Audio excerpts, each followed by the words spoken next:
Did Houston overdraft or give up too much in last week's draft? Cody and I take a look at if the risk is worth the reward, and should Houston hang on to Davis Mills? You are Locked On Texans, your daily Houston Texans podcast, part of the Locked On Podcast Network, your team every day.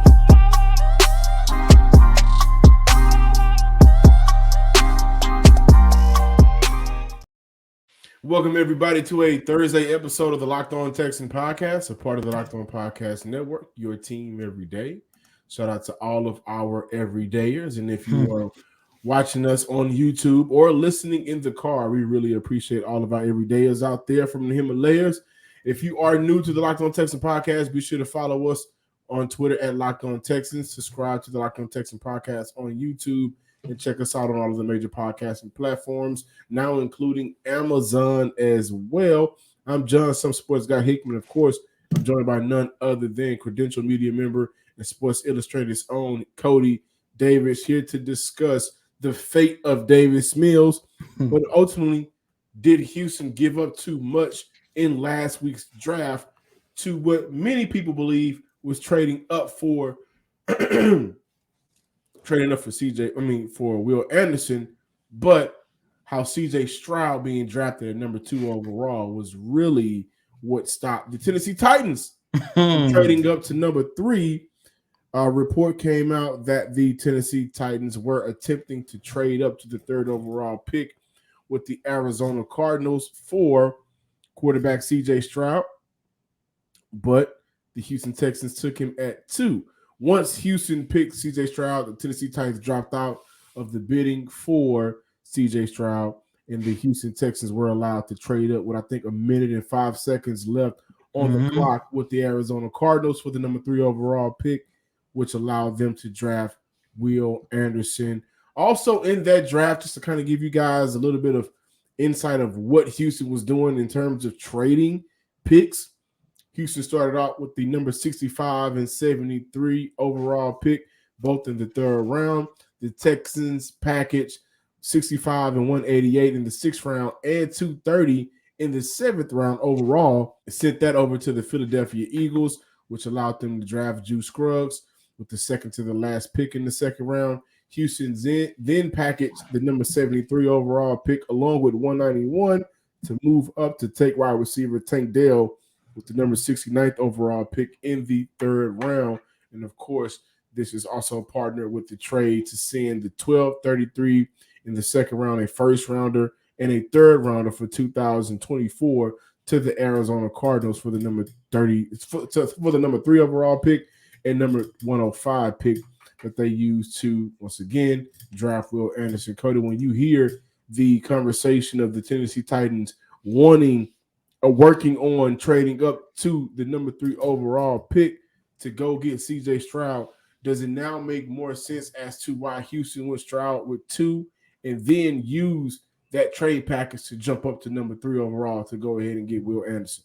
Yeah, without a shadow of a doubt. And for those of you guys who are out there thinking to yourself, well, the Houston Texans gave up too much to get Will Anderson, I don't like that notion because, John, the one thing that you and I have been preaching about a lot throughout this whole entire draft season was to just go out there and just take some risks. Because when you take a look at teams who were able to build sustainable success for years and years and upon years, a lot of that success that they was able to maintain came due to taking risk, whether it be in the draft, whether it be through free agency, whether it be via trade. So I like the fact that the Houston Texans were aggressive, and I do not believe that they gave up too much for Will Anderson, because at the end of the day, regardless of what you came into this draft thinking, I think we can all agree that CJ Stroud and Will Anderson was 2 of the top 5 prospects on everybody's board. And the fact that the Houston Texans walked away with both of those guys, look, that's enough for me. I don't care. I don't give a damn what you have to give up. Let me just say that. However, on the flip side of that, there's this other notion that kind of goes into this conversation. Some people wondering why the Houston Texans did not go Will Anderson 2 and then trade up for CJ Stroud at 3. This is the exact reason why, because the bidding war that the Texans were going to get into was going to mean that they was going to give up a hell of a lot more than what they gave up for Will Anderson. By the way, just to refresh everybody's memory, we probably already got this trade memorized by heart by now, but the Houston Texans, in order to jump up from 12 to 3 with the Arizona Cardinals, they gave up the number 12 pick, 33, their own 2024 first round pick, and a 2024 third round pick in order to package that, in order to move up to the number 3 pick to the Arizona Cardinals. John, if the Houston Texans would have went Anderson 1 and then tried to trade up and get CJ Stroud, that trade package would have been a hell of a lot steeper, and add an additional first round pick. And of course, that's 2025. And look, the Deshaun Watson trade package ends in 2024, which means that they would have been entering the 2025 draft class without a first round pick. So I don't think it's too much. I like the trade. And by the way, once again, Nick Caserio said throughout that whole entire day, they was putting together plans on how they was going to move up to number 3, or just move up in general back into the top 10. Yeah. And with the question of did Houston give up too much during the draft, starting with trading up for Will Anderson, Cody just gave you guys the reasons why in terms of picks, but in terms of if that is a guy that you really do love, and regardless of how we feel at home and how we may feel, folks may feel in the media while they cover this sport, if D'Amico really sees Will Anderson as the piece, as a type of player like Joey Bosa was, the Bosa brother was, like, then he got to go get the guy that he really does like. And throughout the entire draft process, it was clear as day that Ryans and Anderson were quote unquote, kind of meant for each other before we actually play football, right? But I would 100% agree. Like, we can overanalyze it all we want. At the end of the day, I go back to this. The team that Houston put together during the free agency process let me know that this was a team prepared to compete for this upcoming season. And I've said on multiple occasions, you go out there, you get a quarterback and a couple of playmakers, and this team will be ready to go. One of those playmakers, of course, I was talking offensively, but you definitely need a defensive playmaker. And that is what Will Anderson is for what we believe D'Amico Ryan's defense will look like. So we could talk all day until we're blue in the face of whether or not we believe that the Texans gave up too much. But if it's a guy that you believe can change your franchise, then you do what it takes to go get him. Now, the smart play was making sure that CJ Stroud was the first player taken with that, because I was watching the podcast. I can't remember the name of the podcast. Hopefully I can come back and pin it in the comments section, so be on the lookout for that. But it was kind of essentially a trade package that they knew CJ had to go first. Nobody was trading up with Arizona for the number 3 overall pick for Will Anderson. Quite frankly, Houston may be the only team to believe in him as a player that much in this draft. And that's okay. But selecting Stroud first allowed them the flexibility to look around and say, well, nobody else is going to do this. Arizona, this is what we had prepared for you. Get any calls? Are you getting any calls? No? Okay, let's make the deal, get the deal done so we can get the player. I'm not mad at it. And I think that, honestly, it's kind of unfair to judge it without actual football being played so far. This could turn out to be an amazing grab for Houston. And next year, it won't matter what they gave up, because they got a stud at the edge position and go out there and make plays for them. They also got their quarterback in that same draft. So now they're looking at the other draft picks as other holes to fill, instead of looking at it like, well, we got to get an edge, a quarterback, and more playmakers on both sides of the ball. Let's wait to see what a full season looks like for both CJ Stroud and Will Anderson before we really jump to conclusions and start looking at whether or not Houston made a wrong decision. And I will say this, I do believe that Houston got the best edge defender in the draft. Whatever the cost was, they got him. Looking for a delicious snack, but don't want all of the sugar and calories, then you need to try Built Bar, one of the best tasting bars, protein bars on the market. What makes Built Bar so good? For starters, they are covered in 100% real chocolate. Then they come in unbelievable flavors like the churro, peanut butter brownie, and cookies and cream. But on top of that, only 130 calories, 4 grams of sugar, and a whopping 17 grams of protein. You can stop at your local Walmart or Sam's Club today to run in and grab a 4-box or a 13-bar box of Built Bar, or you can always still check out your more specialty flavors at Built.com. The past couple of years, wherever I played at, either was high school or college, I've always had the head coach who I share the same mentality with, and that's why it was so easy for me to, to relate to the message that he was either trying to say to the team or just talking to me, and that's what I love. That's what I need, because I'm like, I want to play for somebody that, got the same way I think. So when I came here and I talked to Coach Ryan, I was like, I got to be here. Like, the same exact mindset, the same mentality, what he's trying to preach, everything. That's what I'm all about, and that's what I want to do. And like I said, it's going to be a lot of hard work.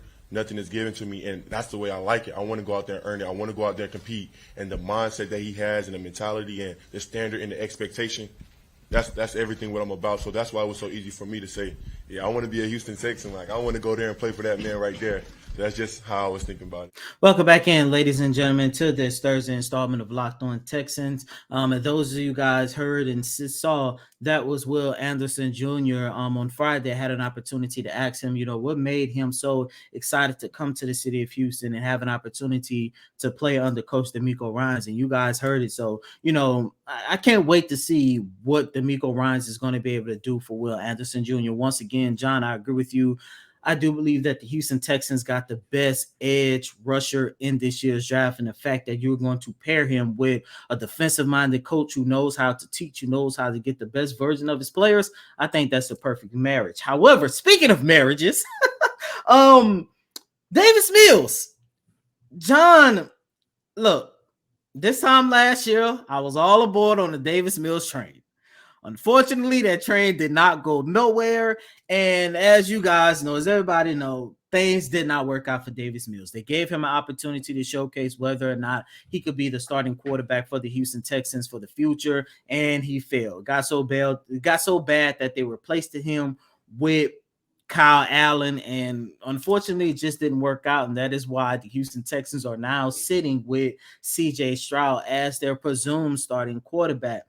John, you might not agree, but I'm going to go ahead on and say it. I know a lot of people would like to see Davis Mills stick around and be this team's backup. However, at 24 years old and some of the promise and the potential that he did showcase at times, I think it might be best for Davis Mills to find a different team and get a fresh start in his career.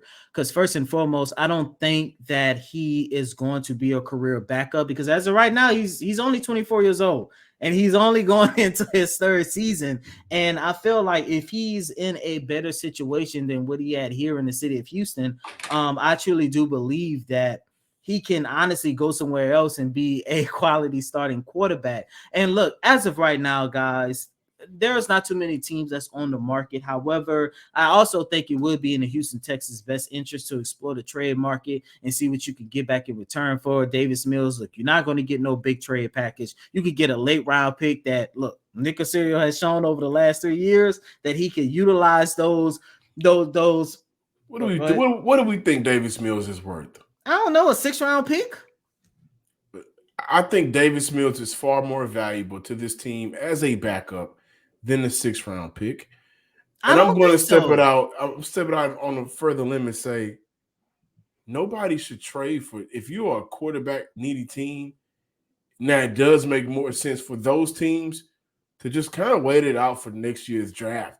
Go get your own quarterback than trade it for Davis Mills. I think Davis Mills is probably, especially for this season, because still got to get CJ Stroud on the field. Mm-hmm. This is probably the best situation for Davis Mills since he's entered the NFL.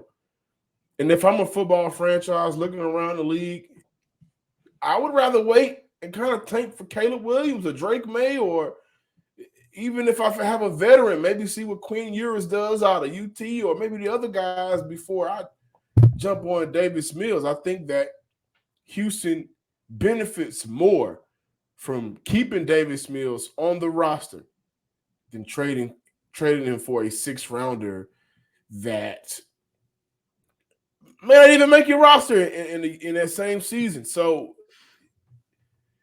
I'm not a believer in Davis Mills as a starter.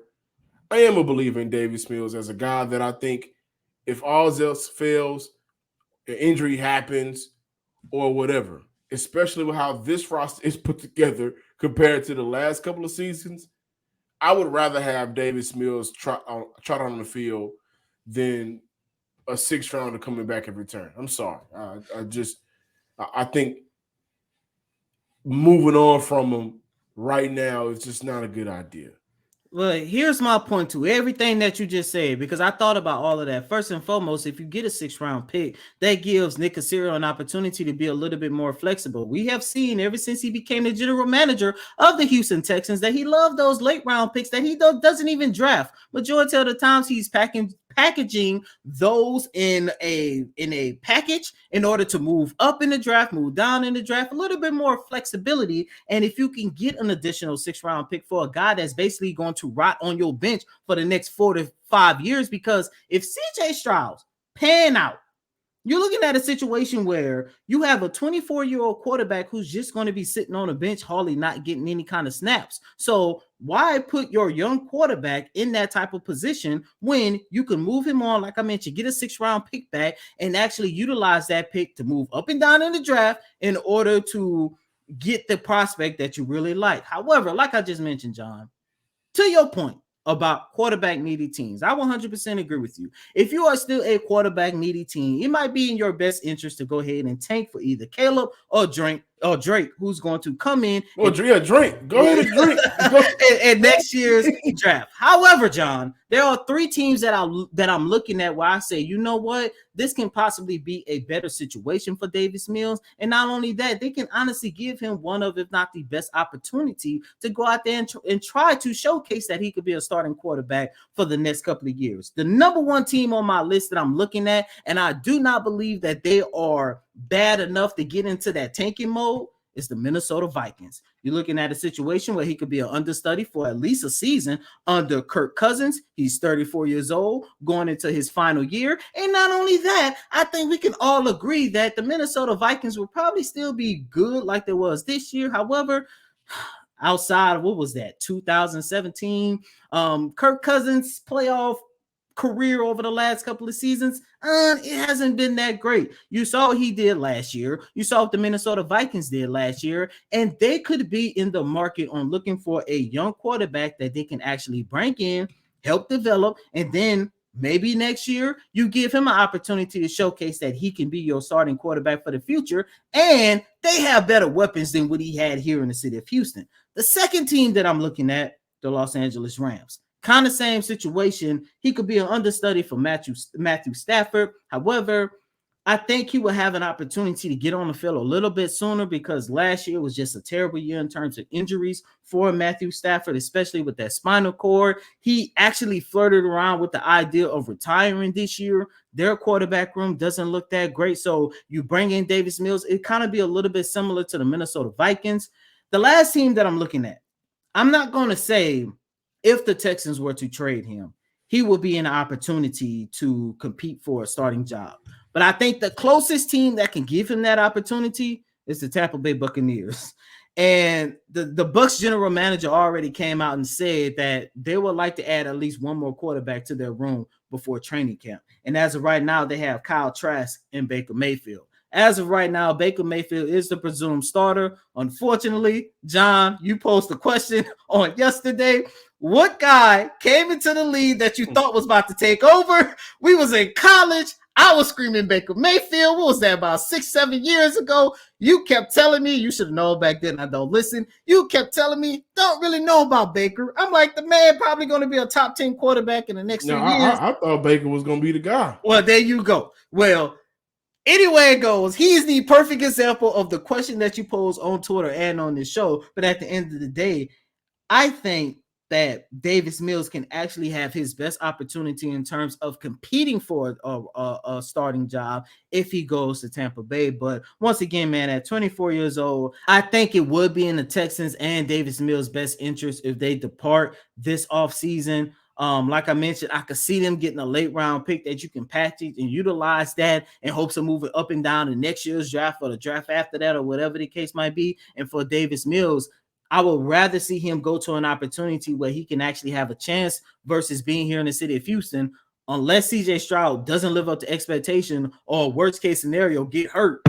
Knock on wood, definitely don't want that to happen. He's just going to be sitting on the bench. And I think who cares? No, but I think this is the business of the NFL. You're right. And Davis Mills could potentially be this team's, I don't know, like a Jimmy Garoppolo or a Brock Purdy, just in case something happens and he has the experience. Like sometimes, so how does it really benefit Houston? Does it benefits Davis Mills more than it would benefit Houston? I really do believe that.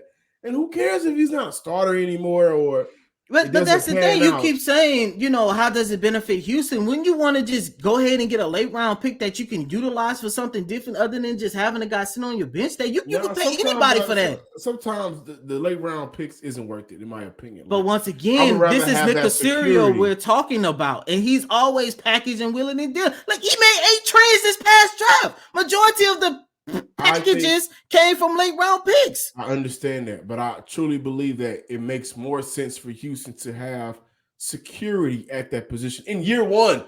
But you basically have that in Case Keenum. As of right now, who you think is the better backup quarterback out of Davis Mills and Case Keenum? I don't know. My point exactly. I can't. I wouldn't be surprised if we get the depth chart and Case Keenum is number 2. Let's see what how this quarterback room shapes out during the season. Of course, training camp. But right now, we're at this is May. And I think that Houston has more value with Davis Mills on their roster, whether he plays or not, than moving on from him for a 6th round pick. Like sometimes the picks just isn't worth it. And I think that in a security situation, I would rather have a Davis Mills than, well, at least we got the 6th rounder. And Case Keenum is of age now. Like this is the league where I want my quarterback to be somewhat athletic. And I know at times Davis Mills didn't show it, but I do believe that this system is going to make every quarterback's job on this roster easier, which will be Davis Mills. And Davis Mills will be able to have better competition at the wide receiver spot, much better talent. A better running game, a better offensive line, and a better play caller. So, yeah, this sounds like it would benefit Davis Mills more than it would for Houston. And Davis Mills may be the greatest guy in the world, but this is the business of the NFL. You got an opportunity, didn't work out, but hey, we still may need you as a backup. So let's keep you around at least for another season just to make sure that we're heading in the actual right direction at the quarterback position. I don't agree with that, especially considering if we're talking about best situation for him, once again, this would be a different conversation if he was 28, 29, 30, 34 years old. He's 24. He's only going into his 3rd season.